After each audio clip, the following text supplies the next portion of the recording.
Hello and welcome to Curious City, a podcast hosted by the Emmanuel Gospel Center in Boston, Massachusetts. We explore how local churches and Christian leaders can best seek the shalom of their communities.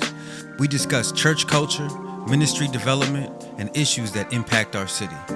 Our aim is to approach each topic with humility, wisdom, and yes, curiosity. I'm your host, Caleb McCoy. So welcome back to another episode of Curious City. Thank you for tuning in. I am super excited about our conversation today, and I know I say that every week, but every week is true. Today, I will be talking with my friend and coworker, Hanno Vanderbijl, about content creation, production, and creativity, and there's so much to unpack. But first, welcome, Hanno. I'm so glad you stopped by Curious City today. Thank you, Caleb. It's great. It's an honor to be here. Yeah. And so you and I work a lot together on creativity, on production, on content in ministry. But why don't you just say a little bit about what you do at the center and where your skill set lies? Yeah. So as the managing editor, it's my great privilege to be able to shepherd our written products and resources, oftentimes from conception all the way to completion. Yeah. And and that's ranged from like our research products all the way to some of the marketing stuff we've done together. Yep. And it's just fantastic to feel like God's used my seminary training and experience in the journalism world. Yep. And other things I've done to bring me back to EGC after 10 years. Wow. And it's just a awesome, perfect opportunity. I'm still every day just amazed that I'm here. here. I can relate to that. It's such a blessing. That's great. Yeah. We have a new title at EGC, Content Director, which is your new title. Yes, I think this is your third different title change. change. It is. I'm just migrating. So tell us how why you're the new content director, how this all came about. Yeah. Well, it's no secret that I love creating content, creating art, and in the creativity space. But I think in terms of my title, it's kind of a story that is an interesting conversation about the trajectory of ministry. COVID hit. Most of y'all will probably be familiar with this thing called the coronavirus that we experienced about 4.5 years ago now? Goodness gracious. It feels like it. And so, our gathering spaces, our church spaces changed, drastically changed, where you used to be able to gather people and deliver content. You used to be able to gather people and deliver a sermon. You could no longer do that, right? And EGC was no different. And as an organization that wants to strengthen the church, that wants to strengthen leaders, that wants to see God glorified through his church and the communities engaged, we had to pivot with that. And so part of that was diving into the way we deliver our resources to Christian leaders. Not that we totally stopped doing gatherings, but a lot of our stuff was based on relationships and bringing people together and resourcing them in that way. And so when COVID hit, over that year and a half, we had to strengthen the way we deliver our resources. It started with the Cry Out video that I think you're familiar with, where we did. I co-wrote a song with Geronzi Harris, a coworker, and our EGC crew produced it, and it got a lot of traction. A lot of churches shared it, and most of all, folks said it was encouraging, that they were really blessed and comforted by the content that we had delivered, the Cry Out video. And so we thought there's something here. The next year, instead of our fundraiser that used to gather 300, 400 Christian leaders in one physical space, we had to pivot to a virtual fundraiser because you couldn't gather that many people. And so we developed a hour-long production with music videos, with ministry videos, and had a lot smaller of a gathering. And that there was so much fruit that came of that. It spread farther and wider. And even the process of creating that content, I feel like, was ministry. The connections made between the videographers and the musicians, and just the fellowship and mutual encouragement in a tough time like COVID. From acknowledging that there was vitality in those places, I started to dive more into producing content for EGC, and it became part of our regular rhythm. And so I just appreciate leadership for recognizing that and investing in content as a ministry. Mm-hmm. Yeah, I remember watching that first fundraiser from 2020. Yeah. And when we family and I were still living in Alabama, and I remember thinking like, oh my gosh! I mean, looking back now, I was like, oh, that was the first one. I mean, it looked it looked like you guys had done it for years and years. It was just amazing. The quality was just incredible. And kudos to EGC. I mean, just God is amazing because these are gifts that me, Elijah, Geronzi, these are gifts that like we were already out here freelancing, or it was just in our hearts, these gifts of creativity. And while we had kind of dabbled with them at EGC, we had never like intentionally like really doubled down on them. And so I think, kind of like you were saying, is it felt like we were already doing that, and we kind of were, but not in a capacity together at EGC. And I feel like things just fell into place when we started to produce more content in that way at EGC. Yeah. And I feel like it's interesting about like just the trajectory of the church in general, because EGC wasn't the only folks that had to pivot, right? During that process. And what are some of the things you noticed, or what are some of your observations in terms of like how the church had to pivot during those 3-4 years of COVID? Yeah, so it's fascinating to think that like, not only for EGC, not only the church, but in the broader culture and the business world, like let's take restaurants for example. The winners, what divided the winners and losers there were the ones who were able to pivot to digital services. And if restaurants were not able to make that, they did not survive. And so, we've seen that in the church as well. Now, obviously, this has been growing over the decades. Those were sort of fueled by bigger theological issues for sure. that are now playing out more like on partisan political lines that are even more challenging. I find. So you're saying like it was just there's a similar like during COVID there were like similar maybe like resistance because a lot of churches had like or were faced with the decision of how and if they were going to pivot to more virtual, or I guess like a post-COVID world will be considered contemporary when you have your virtual service, when you have your QR codes, when when you have everything just totally shifting the landscape. And then you have traditional churches who maintain their traditional worship and they embrace these new technologies. So what would you say you were a fan of? You like are you because I feel like COVID, what COVID did was unearthed a lot of things that were already bubbling under the surface. And I feel like the church's need for content delivery with excellence for several reasons. One is, some folks don't have access to a safe gathering of a church, or they, people, whether it be in the U.S. or in a country where it's literally you can't go. And that content being part of somebody's formation nowadays. And you just came from the Middle East, right? So you realized some of that, right? Yeah. So 2 years now going to the Middle East, learning more and more about, the disciple making movements and, inductive Bible studies with Discovery Bible Study.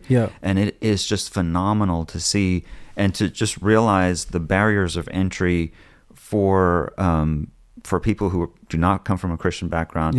The barriers for them to go into an institutional church are insurmountable. But we're seeing just enormous growth over the last decade, 10 years or so, of people being reached through websites, I've heard some digital tools, and they are forming little discipleship groups that are the way Discovery Bible Study works is like there's a church DNA is implanted in the Discovery Bible Study, which is just incredible. So like all the things they need there to plant a church is already in that Bible study, and then they're just forming churches, and they're our concept of church, right? We need a building, we need budgets, we need all this stuff. They're planning churches without any of those constraints. And it's just it's very encouraging to see. And countries are like banning teenagers from social media. So there's this dark side to this digital world. It's like anything, right? And I think because there's there's some obviously unhelpful things on social and on websites and content and whatnot. But even in the Christian sphere, there's things that, like you said, there's misleading things. There's just the dopamine addiction and the soundbite addiction of content that doesn't really allow for formation. And so like, I guess it's like you said, you need that community, you need connection, you need mentorship and discipleship, but also the church, there's so much opportunity for the church to be strengthened through better, more efficient, more robust content creation, through art delivery, creativity. So I guess you'd say it's like a both and. We need both of those, right? Yeah, it's a both and this fantastic new album has just come out called Duality, which is your album, which is the whole message of it from beginning to end is eschewing the either or and embracing that both and. Yeah. Oh, so first of all, the very first words in the album is "I'm here."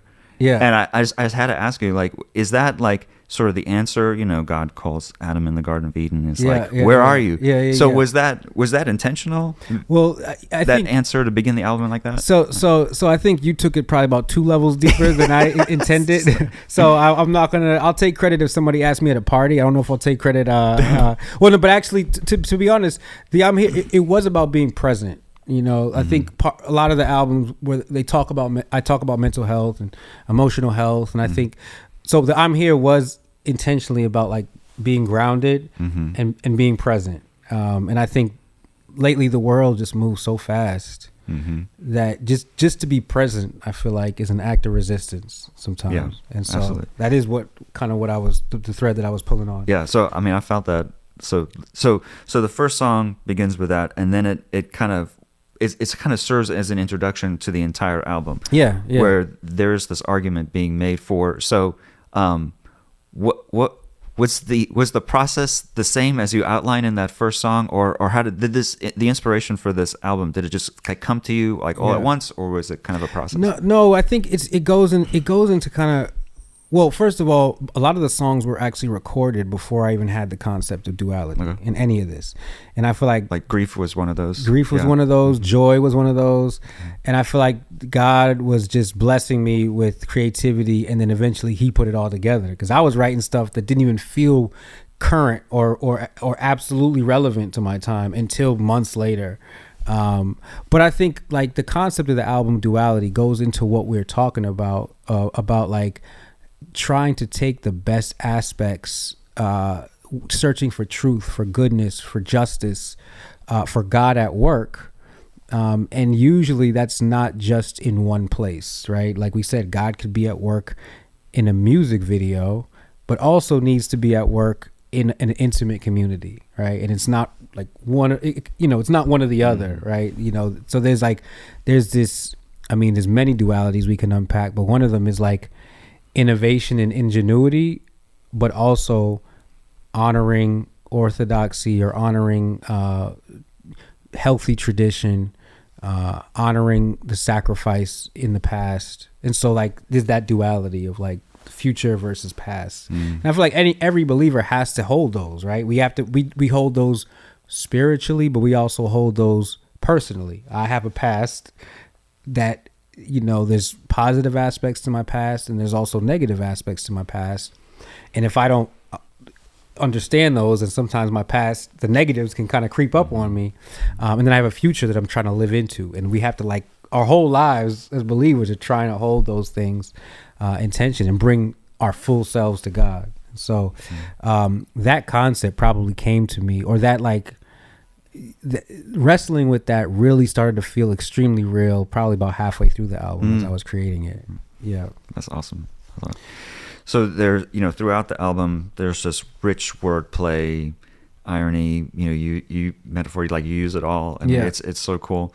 What was one of the I guess what was some of the challenges along the way? I'm curious to ask, like what was the hardest song to write in all this? Because you kind of tasked yourself to write 2 songs for each like concept. Yeah. And so that sounds kind of challenging. Yeah, it was. So for those that don't know, Duality was 16 songs, and it was 8 pairs of songs, and each pair of songs tackled a similar perspective, but from different angles. So like we said, for example, there was joy and just grieve.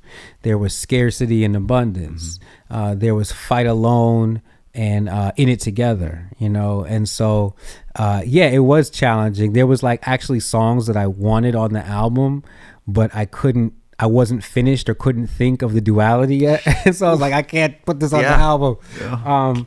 But it was challenging. I mean, but also another challenge, and I talk about this with creatives, and you might actually relate to this, is like, I know Counting the Cost really talks about our faith journey, but I also think about that when it comes to like vocation and creativity, of like, you get an idea and you're inspired by something, but usually the inspiration doesn't inform you instantly about the work that it's going to take to bring it to completion.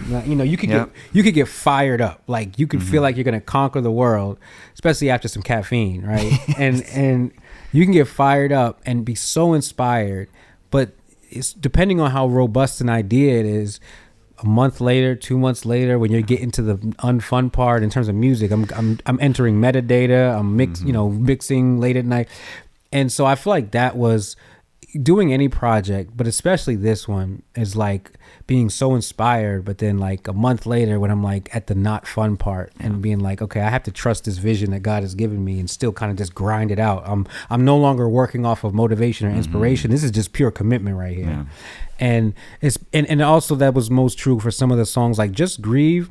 At that very time, I didn't actually feel that heavy personally. There was later, several months later, and even recently, I felt heavy. Like the song "Just Grieve" and the concept of grief has ministered to me. But when I was writing it, actually, I felt like this was for either somebody else or my future self. Gosh, yeah. And so that's some of the. I could say when I first heard that song, when we were getting, I did it for we were EGC's recording it for fundraiser. the fundraiser. Yeah.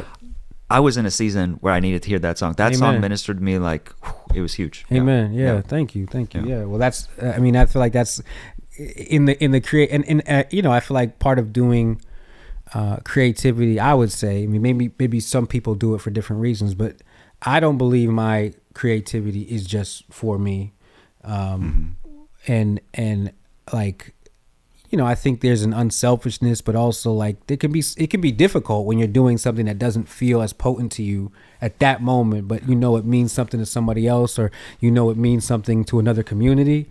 Have you experienced that in terms of like your writing and like, this might not, I know this is gonna bless somebody, but it doesn't feel as real to me right now. No, when I'm writing, I can't, like, if I think too hard about who's gonna read this, I think that would just be paralyzing. Just gotta write it. And then, but man, when somebody sends you an email or something thanking you for it, like what it meant to them, it means the world. That's real. So with Duality, it is this both and I can imagine, so the sense is, you've got people like far left, far right, people from a partisan standpoint. Just in general, there are certain personalities, there's different extremes and stuff. Like that. There's just we're all made differently, and some people are just their strengths lie in like being more black and white. They could argue that, like, all right, if whenever there's any kind of like bringing it's impossible to bring these two together.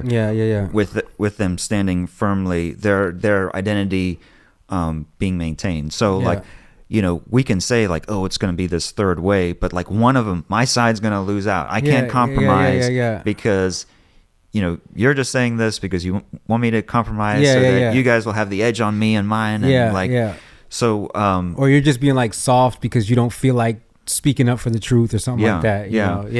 So, So what is your take for the critics? Who come at you, who may have that sort of floating in their imagination. So. Yeah, I think like for me, the duality was just more of a metaphor for embracing the whole story, because I believe that.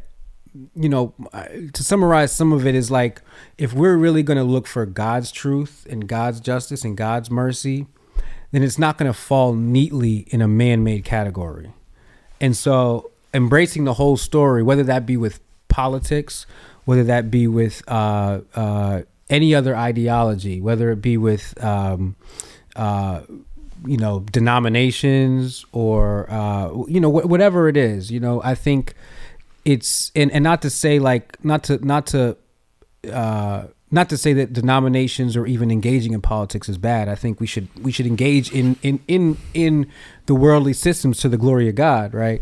But I think if we're expecting to see God's goodness fall neatly in one category, I think God is bigger than that. And so it's not so much about like trying to like bridge like worldly, it's not so much trying to start with like, here are these worldly systems and worldly constructs and let's see how we can bring it together. It's actually trying to start first with, what is God doing?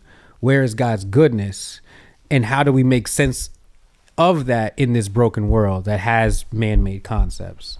So like, not trying to subcontract our spiritual formation or our witness to man-made systems first. So I'm not going to look first to politics to see where God's goodness. I'm going to look first to scripture. I'm going to look first to the fruits of the spirit. I'm going to look first to like my relationship with God and his goodness. Then I'll see where it falls. And usually it splatters messily across man-made systems, and we have to figure that out. And so the duality is really about bracing the whole story of God's goodness, which sometimes falls in a place that I'm a little uncomfortable with and I have to wrestle with. So yeah. And I feel like your whole album, Duality, the whole concept, it's in good company with the biblical and the theological heritage we have in the church. Exactly. With, just think of like doctrines like, the person of Jesus, like fully God, fully man. It's not a blend. It's not a compromise. Exactly. It's a yes. It's not a dilution. Yes. Yeah. Yeah. The Trinity, exactly. 3 persons in one. Like, it's hard to wrap our minds around. And in the history of the church, whenever we've tried to like reconcile these things, normally it leads to heresy. Or unnecessary divisions and hostility between believers. And that's the challenge, is to look first to God's goodness. And I think we should all follow our convictions, and so not to compromise. But I think that's the concept of duality, whether it be our sanctification versus past sinfulness, or Jesus being fully God, fully man, or being a citizen of heaven, or an ambassador of heaven, but having to live on this earth with earthly limitations. Like, all of that is a duality. Yeah, and so I think we want to acknowledge that, like, just because we feel like both and is the way to go doesn't mean it's easy. And I feel like that comes in very poignantly with your last 2 songs, where Fight Alone it's a tough song. It's good, but it's really tough, and that just makes me think of that in Galatians 6, where Paul talks about carry each other's burdens, and then the next sentence he says for each one should carry their own load. He says that like the first in one, Paul's sentences are very long. So like in the same sentence, he's like, carry each other's burdens, and each one carry their own load. And so I felt that coming through very strongly with those 2 songs. And I think, like you said, it's not easy to grapple with those both ends, right? To live in community, but to also be responsible and accountable for your decisions. But I think like with the responsibility, a lot of times with the creative, with the producer, with the content writer or the editor, is to tell as honest of a story as possible. I know that we don't see the full picture, right? We see dimly, but trying to tell an honest story. And I think when we're trying to tell the full and honest story, as scripture does with some of our Bible heroes, right? There's so much duality in probably some of the most notable is like David, or of the different sides of who they were. But telling an honest story, I feel like, is a responsibility, especially of the Christian creative, Yeah. And we, not to be too overly dramatic, but like, I know as, creatives, or maybe I should just speak for myself, but part of me wants to just like, do my work sort of in a vacuum, sort of safe from the outside, wars and battles, it's a temptation, sort of raging out there. But the reality is, not that we have to engage this 24/7, and we certainly, don't, but like, there's a spiritual war raging out there. So the battles that we're fighting now, I think is really helpful for Christians in the church to be very careful that, when we're engaging these battles, not to be used as puppets by, Paul talks in Ephesians 3 about these spiritual forces that want to keep people apart. And he says there, the NIV translates it, the manifold wisdom of God has been revealed as a testament to these, spiritual powers. And unfortunately, manifold is just a terrible translation there, because the original means multicolored.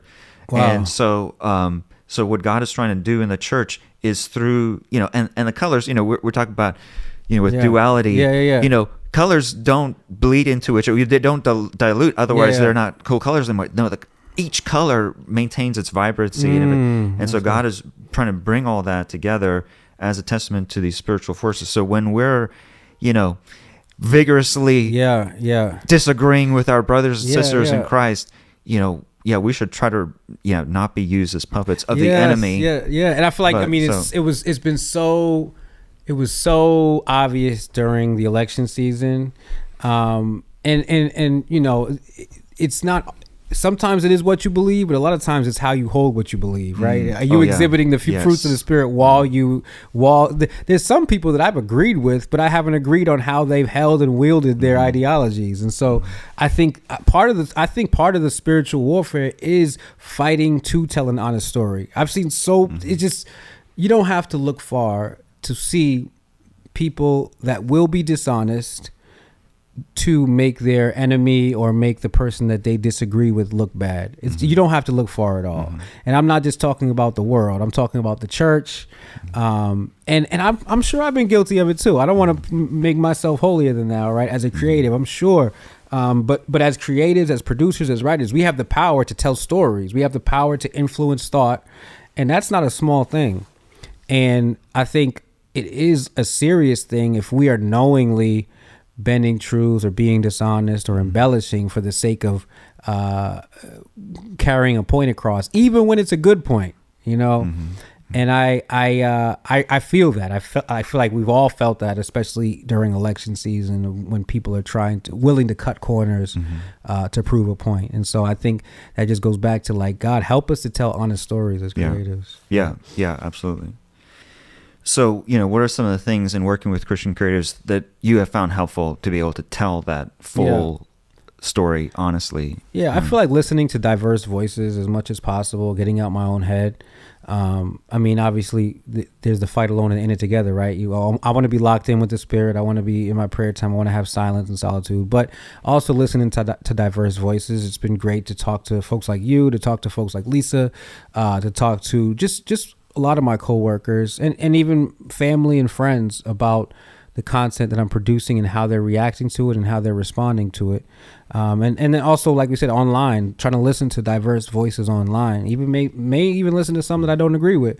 But trying to get that full picture, trying to expand my vision and not be caught up in the echo chamber, and having even tough conversations. I feel like that's helped maintain an accountability. Now, at the end of the day, sometimes I'm like, no, I feel God's telling me to go in this direction.